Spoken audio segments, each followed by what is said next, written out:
Oh, here's the bonus stage. I couldn't record because I accidentally did it early. Yeah. The bonus stages actually feel like they're more about whatever the gimmick was, the season gimmick anyway, than anything else.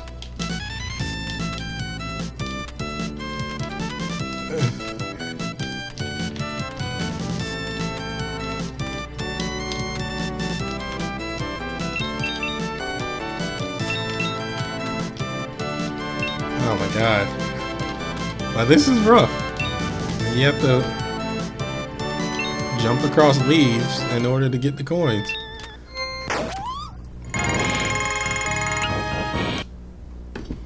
Oh well. That's that one. Alright, let's go for the last bonus stage that I can actually play.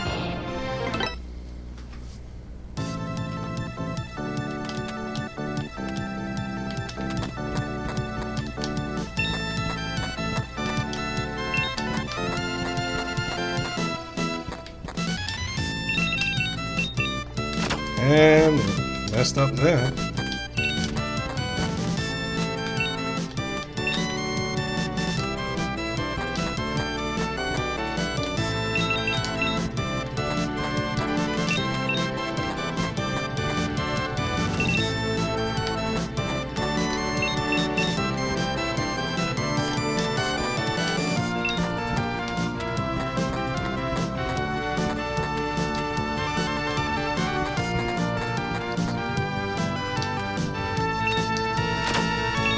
Wow, I missed all that because I tried to get too greedy.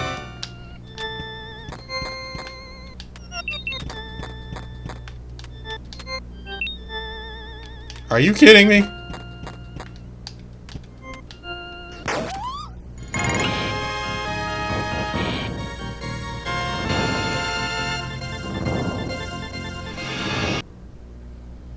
Well, that was the last bonus level. Oh.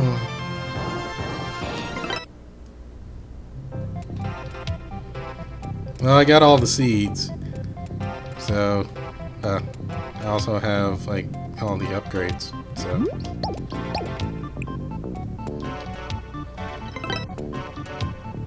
I got maxed out magic bar.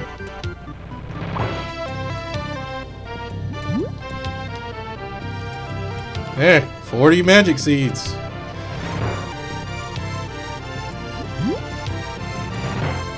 Thank you for planting me. Once a seed, soon a tree, with some kind of message for thee. Well, actually, I have no idea what I'm talking about, but here's what I've got to say. Dear Rick, thank you so much for playing our game. And congratulations, you collected all the magic seeds! As a reward, you can now... Okay. I was about to complain about this. You can now replay all boss and bonus levels. We hope you had a fun time in our forest and we welcome you to another adventure one day. Until then, stay as foxing amazing as you are.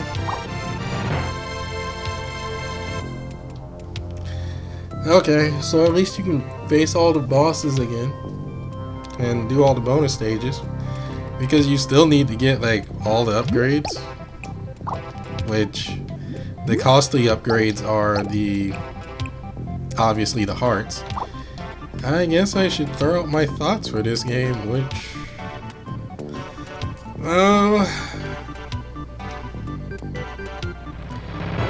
I was positive at the beginning of this.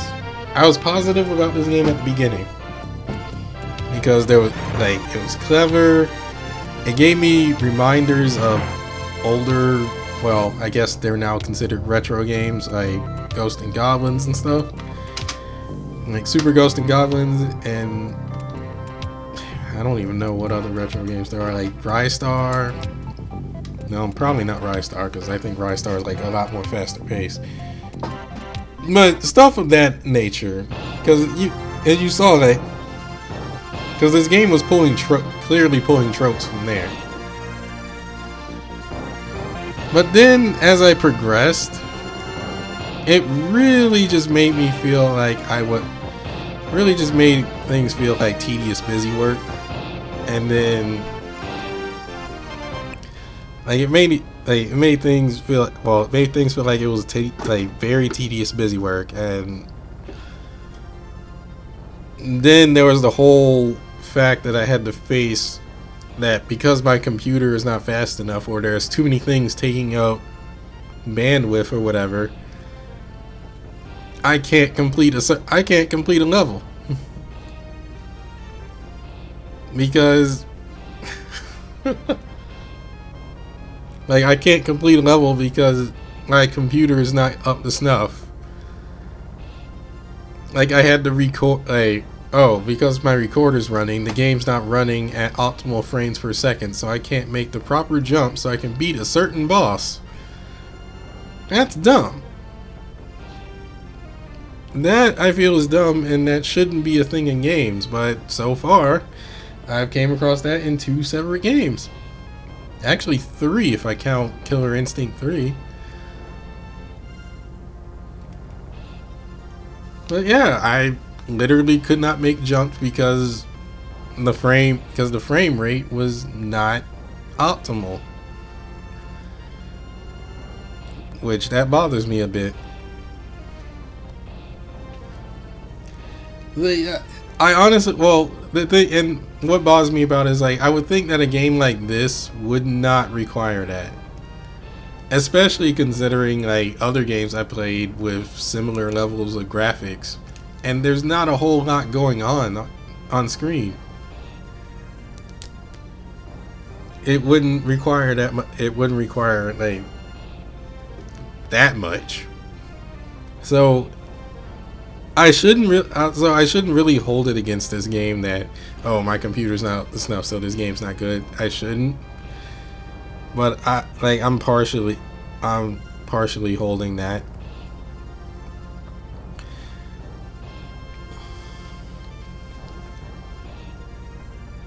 Another thing that bothered me was I was starting to see other retro tropes that should not be in games. Like, well, even though I believe it was only for like one stage, that whole putting a ton of stuff in the foreground and then having stuff in the background, and you had to like maneuver your way through it, figuring out like, okay, like which ones can I actually pass through and which ones I can't. And then hiding seeds. I think I would say that was my most annoying bit about this game, was hiding all the stuff that you had to collect, such as the seeds. I wouldn't have minded as much if it wasn't halting level progression. It's like, oh, you want to go to the next stage? Well, you need more seeds, sir. And it looks like you don't have enough seeds, so you're not going to the next level until you go back to the previous stages and start looking. And I would say the first two stages, or its first 2 levels or whatever, like level 1, level 2, those are fine. But then to get to level 3 is like, okay, like you really need to go back and go look for these. That is where I felt it got dumb. Boss fights were generally interesting. Wasn't exactly mine. I didn't like the spider. Didn't like the spider one because of the whole frame rate issue. Not exactly fond of the hyena, because that one is like, okay, you need to think. I mean, I appreciate that the bosses are like think outside the box type of deal, but I would have never really thought back to, oh, I need to get the hyena wet by dropping crystals on top of it and then changing the season so that it gets them all wet, and then changing the season back so that it's not, now they're frozen. To me, that didn't exactly add up. Like, I don't think I would have came up with that idea on my own. Now, I don't like the bit of like, if you die to a boss fight, you get kicked out of the entire level.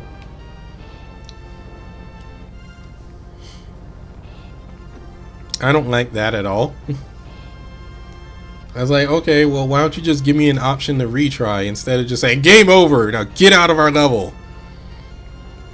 So, overall, for this game, oh, another thing, it didn't exactly make use of the whole season changing bit as much as I thought it would. It was interesting for boss fights, and it was interesting in a couple of levels, but then others it just felt it felt like it was either non-existent or it was just maybe to an extent required. So it wasn't clever. There was no point in buying magic potions. Actually, if you look at the achievements, it says don't use magic potions at all throughout this entire game. I accidentally used one before I beat the final boss, but because I was curious as to what they did. So yeah, that counted as a use. I was like, okay, well, what does this do? Oh, that's what this does? Oops. And then, like, well, I figured since I used one, I might as well just use another.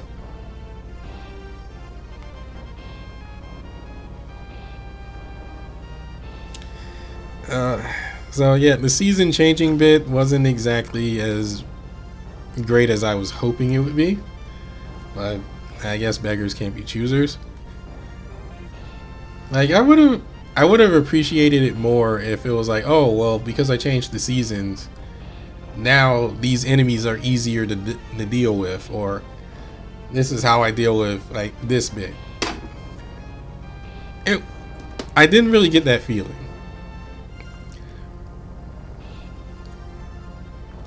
So overall, I started out feeling great about this game, and then it just turned to pretty much a neutral feeling, where it's just, I would have added my complaint of, oh, I can't fight the bosses again or redo the bonus stages, but that's no longer an issue because, like, oh, because I collected all the seeds, I can now do that. So thank you, game. Anyway, that's it for Fox and Forest. I am Brad Reedy Gaming Mo. I will see you next time in a different game.